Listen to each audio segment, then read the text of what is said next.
Today, we are fixing one of the biggest, probably the biggest issue on my Honda Civic, but not that Honda Civic.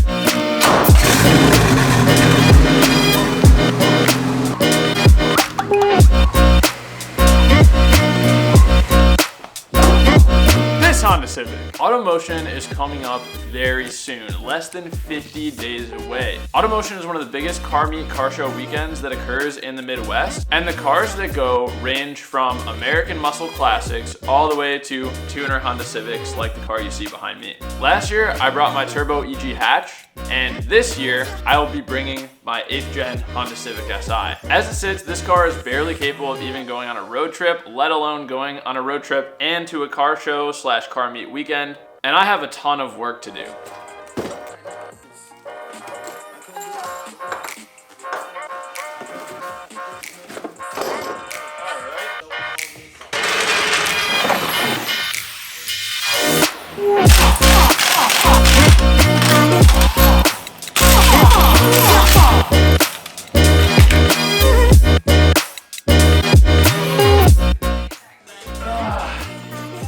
As tight as I can get it, boys. As tight as you want to go.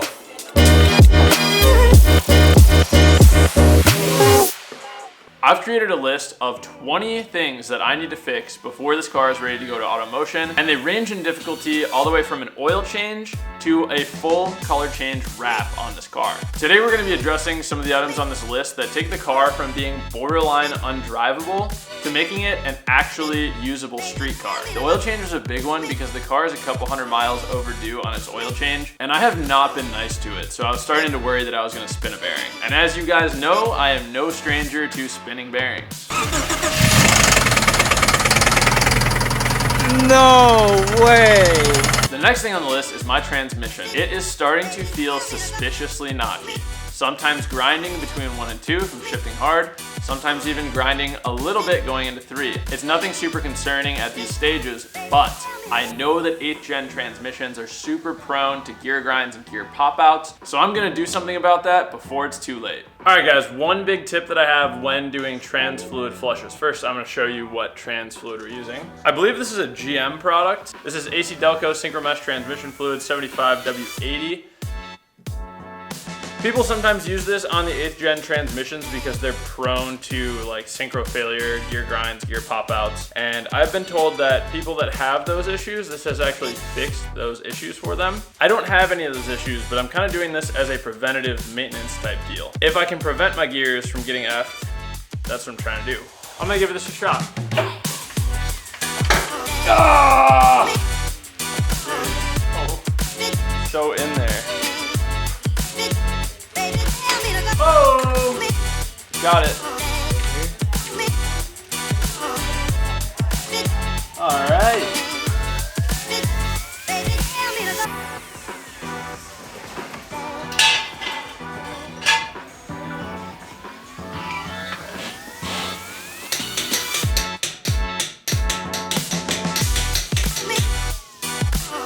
This is how I usually fill a Honda B series. I use this like telescoping funnel. It's got a little tube on it. Anyway, I'm just gonna fill until it starts draining out, until it starts dripping on the floor. That's how you know it's full. And then you pull the funnel out and you quickly stick the bolt back in and tighten it up. Before we take the car out to test the new Synchromesh Trans Fluid, I have to address an issue that is plaguing my tires. All 4 fenders are rubbing on all 4 tires, or all 4 tires are rubbing on all 4 fenders. You know it's a problem when your fenders are starting to eat away at your tires, so I bought a tool to do something about it. Rolling the fenders was a little bit of a pain. I did this before on my S2000. It wasn't very fun to do, and honestly, I cracked a lot of the paint. I was anticipating that going in, but I do have plans to wrap the car and do a bunch of body work to really like clean it up and make it so it's not gonna rust. So I'm not personally too worried about it. I'm just hopeful that this is gonna stop the car from rubbing going forward. The biggest improvement is yet to come. I ordered the parts, but they're not quite here yet. So in the meantime, let's take the car out for a rip with the oil change, trans flush, and the rolled fenders and see how it feels. It usually makes noise right here. So far, no rubs. If I completely just cured all the rubs by doing that minor fender roll, I'm gonna be so stoked because that means I get thrash on this thing. Oh, it rubbed a little bit there on the front right.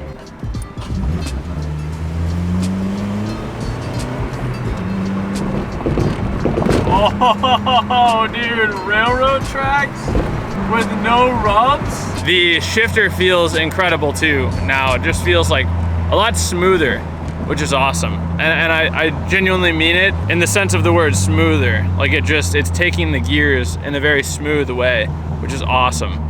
That's so nice. This bridge is bad normally. Yeah, so still a little bit of a rub on the front right. Let's see. Oh yeah, bad rub on the front right still.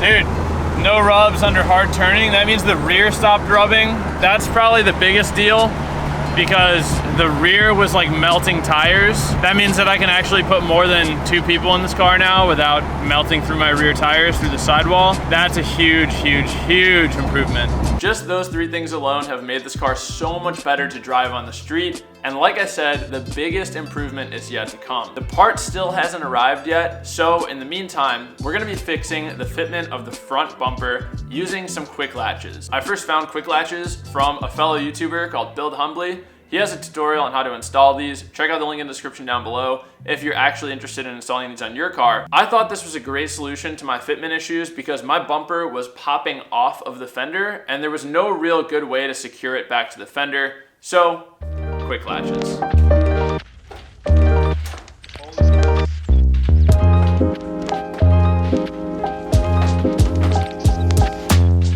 pulling my bumper off and it's just zip tied on in various locations.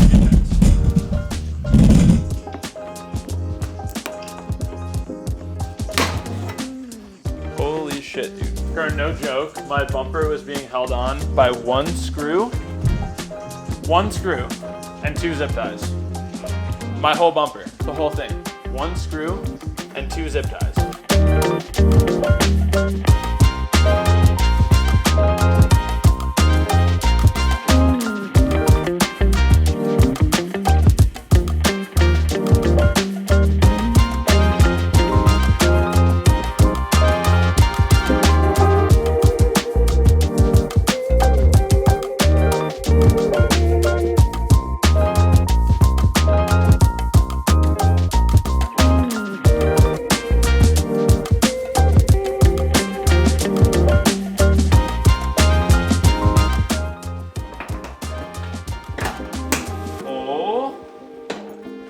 That looks pretty good.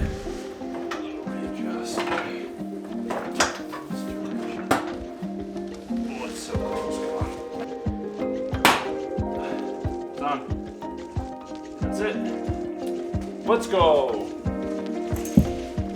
Alright, dude. The front bumper fitment is something that has been bothering me about this car since the day I got it. It has been so atrocious, but this side was literally falling off. Is it perfect right now? No, not perfect. It's a little bit weird right here, but it is 10,000 times better than it was. Oh, it's so good, dude. It's so much better. I love making like little improvements to the car. That took me quite a bit of time to do. Like, it was a pain. It was such a little mod, but it makes such a big difference in how I feel about the car. And I'm sure a lot of you guys can relate to that too. You know, you do the tiniest little thing, even just like, say, washing your car. As soon as you wash it, you feel so much better about driving it. You're just like, I'm so happy to be like driving this car and enjoying it. And it's not such a turd anymore. That was one step towards making this thing not a turd, and that makes me really happy. The bumper is looking so much better, and now the final mod, the biggest mod, has finally arrived for the 8th gen. Let's get started. All right, time to install the Buddy Club seat rail, low down seat rail with the Sparco Evo L seat, large L. Throttle sent the seat out. Super stoked to get this in the car. I'll tell you guys more about it in a second. As you'll see in just a moment, this seat completely fixed my headroom issue, and I found the seat on www.throttle.com. Link in the description down below to this exact seat. Use my coupon code BOOSTED for up to 15% off your entire order. And every dollar that you spend on the car parts that you're already buying for your project anyway, get you entered for a chance to win Throttle's Audi S4 plus $20,000 cash. The sweepstakes for the S4 and the $20,000 cash ends March 31st, so get your orders in before then if you want to have a chance to win. Good luck to you guys. Thank you to Throttle. Let's get back to the video. Dude, I can't even see over the dash. I would have to go higher anyway. Holy smokes, dude. It's gonna be so unreal. I can't wait. I'm 6'3", and if you've ever sat in an 8th gen Honda Civic Si, you'll know that the stock seats are very high up. I pretty much always hit my head on the ceiling. My hat touches the ceiling. It's super annoying. So plopping my butt on the floor, sitting in the Sparco bucket seat is something that I've been wanting to do since I bought this car. Right before I was about to take the car out to test the new seat and all the mods working together, my friend Armand came over to go for a ride in the EG. Here's his reaction.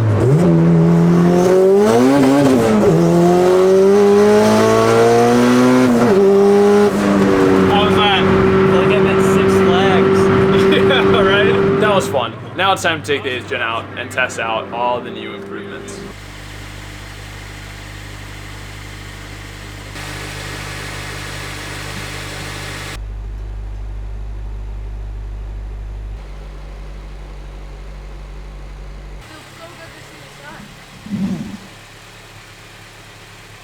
All right, here goes.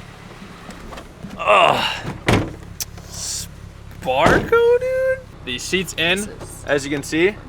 It is freaking awesome. Look, Karen, how tall are you? 5'4". 5'4". I am 6'3". And look, we're pretty much at the same height. Yeah, like, just sit back. That is unreal, dude. I'm 6'3", and I have like inches of headroom in this car now. Tons of space, comfy, nice low point of view in this car. That's what I see.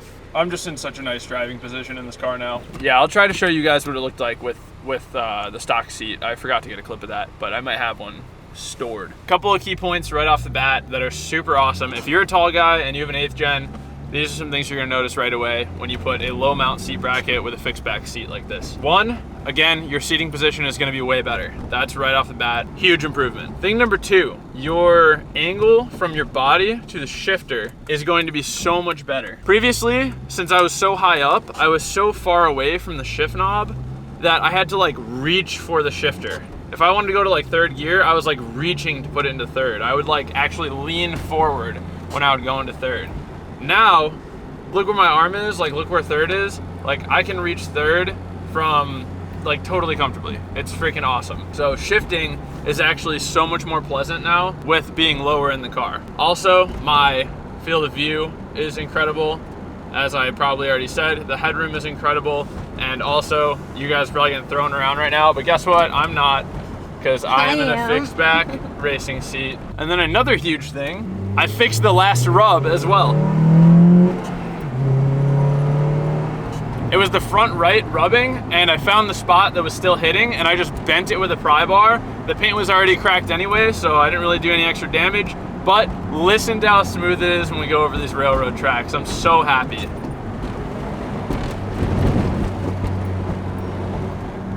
It just sounds like a regular car again. It's not rubbing and scraping and making terrible noises. I am quickly falling back in love with this car. I always loved this car, but the big list of problems that I showed you at the beginning of this video, I know that once I finish that list, this car is going to be like a top tier banger of a car. I'm super excited, and today's video just got 1 step closer, 5 steps closer actually, to achieving that goal. Today we checked 5 tasks off of the list. That puts us 20% closer to getting this car to Automotion, but we are nowhere near having completed the most challenging tasks on this list. Wrapping the car is a daunting task, and I'm gonna be working my way up to it. I have a lot of things that I need to get done on the car before then, and just these 5 small improvements alone have already made the car so much better to drive on the street. I'm falling back in love with this thing, and I can't wait to experience this car once it's complete. Thank you guys for being here. Thank you guys for watching. Consider checking out YouTube memberships to support my small business. Link in the pinned comment down below. Thank you again to Throttle for supplying the seat. I'll see you guys in the next one. We deserve nothing, earn everything.